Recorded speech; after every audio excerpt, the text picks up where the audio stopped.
Here in Estes Park, we have many kinds of wildlife and unexpected visitors surrounding us, but on more than one occasion, our human existence is interrupted. According to Colorado Parks and Wildlife, 8 to 12,000 bears are coexisting with humans in Colorado. Year after year, bears attracted to human food damage property and homes.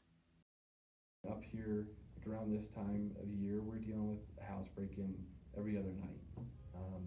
And really, if we were to relocate those bears, unfortunately, once a bear learns those sort of behaviors, it becomes way too dangerous and becomes a dangerous bear. These incidents cause us to wonder, is there a bear problem in Estes Park? If so, what can we do?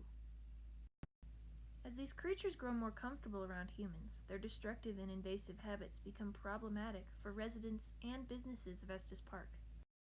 The Estes Park 18-hole golf course, in conjunction with Smoke and Dave's at the Hangar restaurant, have had their fair share of run-ins with bears. Yeah, they literally bent the sheet metal up, bent the bars up that were meant to serve as bear proof. We then started parking equipment such as backhoes and tractors on top of the dumpsters, and the bear still found a way in there. So we are now on our third type of bear proof dumpster, which seems to be working. This new dumpster, replacing their damaged one, costs an average of $2,500 to $2,700. Both the Estes Park Police Department and Colorado Parks and Wildlife are taking many measures to control bears, as well as inform people about the issue. We use things like a pepper ball gun, which is basically like a paintball gun, but with pepper spray in the paintballs. We'll use that. We'll use noisemakers. Just sirens. We'll use a lot to try to push that bear outside of town limits. The vast majority of the way I manage bears is actually managing people, and that's through educating people, making sure that people understand not to leave attractants out, different food attractants, and blocking their windows and doors and things of that matter. And just making sure people are aware that, there are bears here in the valley, because, up here in the valley, in the Estes Valley, it's quintessential bear habitat.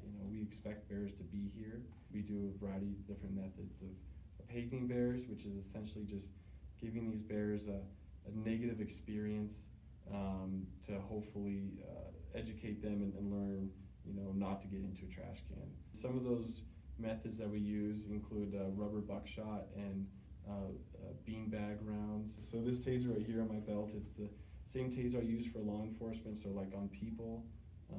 We're also starting to use them on bears, and our agency started doing that in 2015. And it's been, from officers' perspectives, it's been extremely effective. A couple of bears that I've tased up here, I haven't seen around downtown or had any calls of bears matching that description since.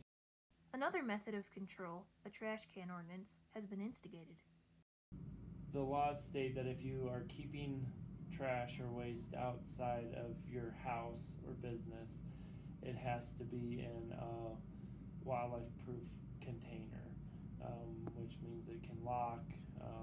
There's different ones out there, but it has to meet the standards of being a wildlife-proof container. If it's a first offense for that person or business, it's a $110 fine. If there's a second offense, it's a $185 fine, and then every offense after that is a summons to court. There's been a lot less bear conflicts this year than previous years, so I think that it shows that the ordinance is working. So is there exactly a bear problem? Or is there more of a problem with people's response or lack of response to the bears? Is there a bear problem?